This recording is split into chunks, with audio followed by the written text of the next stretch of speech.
Hello, this presentation is the benchmark for this particular class at Grand Canyon University. My name is Nathan Smith, and the presentation will be on organizational design, structure, and change. The organization that we're going to be examining in this presentation is Phoenix Rescue Mission. It has a major issue that really needs to be worked out. That issue is that there is a strong need to challenge the philosophical underpinnings of the program design for that organization. In particular, in that organization's addiction recovery programs, there's a need to challenge the abstinence model in addiction recovery, a model that says that one can only achieve true recovery if they're completely abstinent from all substances. And also the need to challenge the idea that medication assisted treatment is a form of addiction that in all cases needs to be rejected. One of the dimensions, the organizational dimension that underpins this underperformance is innovativeness or innovation. And Griffin writes that the process of developing new products, services, and markets and improving current ones is the definition of innovation, which we'll be operating off of throughout this presentation. Now, there are ramifications for not innovating in the way that we're talking about here at Phoenix Rescue Mission. If Phoenix Rescue Mission, so first off, what innovation is in particular is a key source of competitive advantage in an organization. It's a way that one organization is able to set itself apart from its peer organizations. Without innovation, a company like Phoenix Rescue Mission is at risk of becoming obsolete with an outdated service model. Some of the consequences for not improving in the area of innovativeness do include things like not being competitive for grant applications that are specifically looking for innovations, not having opportunity to collaborate across various sectors because many of those opportunities will have been cut off, and also not having programs that are as holistic as they could be. A way that organizations with limited resources build out their service model is by leveraging the resources of other organizations with whom they partner. Cutting off all of these opportunities around medication-assisted treatment then reduces the types of collaborative opportunities that exist for Phoenix Rescue Mission and harms its ability to really fill out its service package with needed services.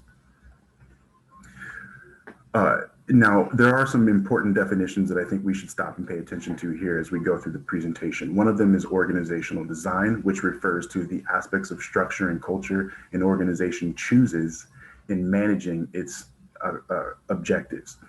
Another one is organizational structure, which is the formal system of task, power, and reporting relationships as defined by Griffin. And finally, there's organizational culture, which refers to the norms and values that guide employees' attitudes, decisions, and behaviors.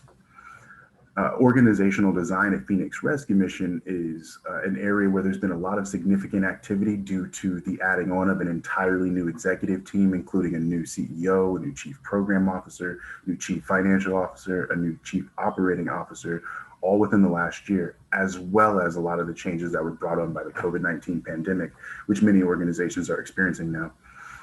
Their PRM's organizational structure has 5 levels of reporting, going from boots on the ground through middle level management all the way up through the executive team, and then 6 if you were to include the board of directors.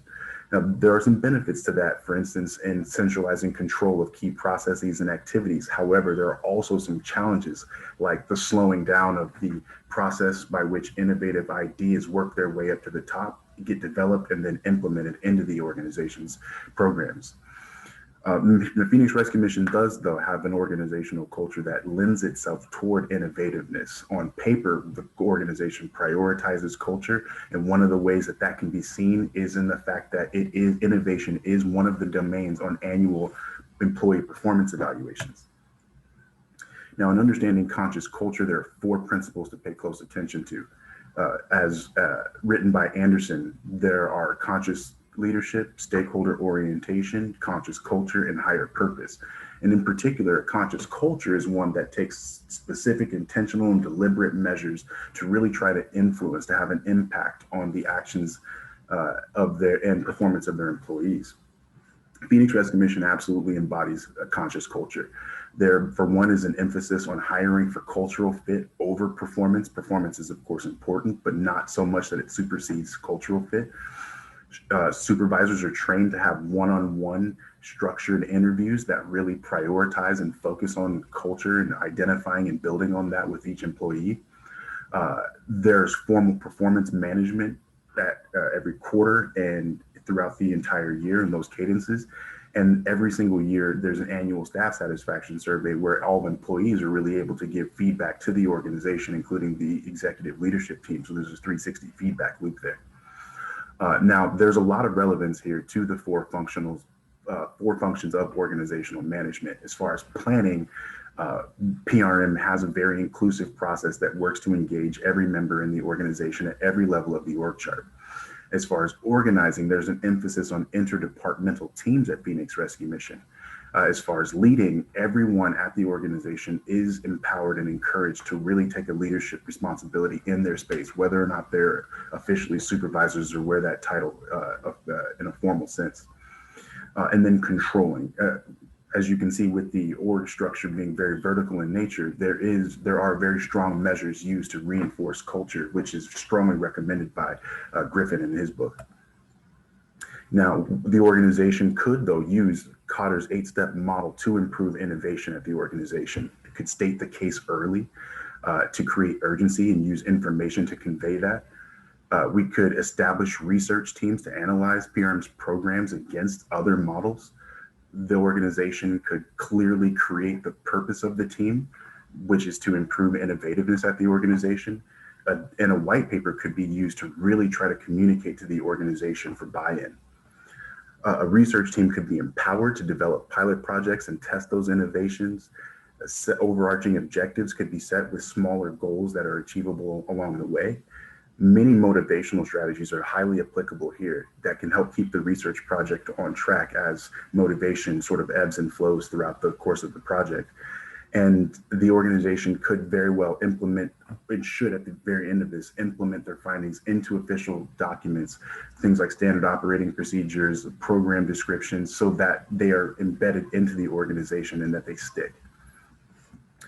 There are some challenges now that the expertise will be threatened and social norms will be threatened. And these are challenges at both the organizational and individual levels that will have to be overcome.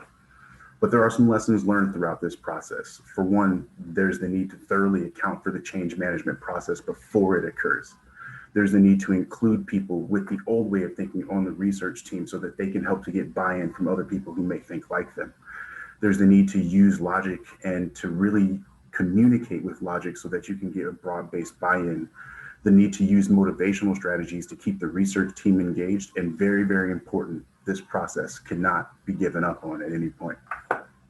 So that's all for this presentation. I thank you for your time. Have a great day.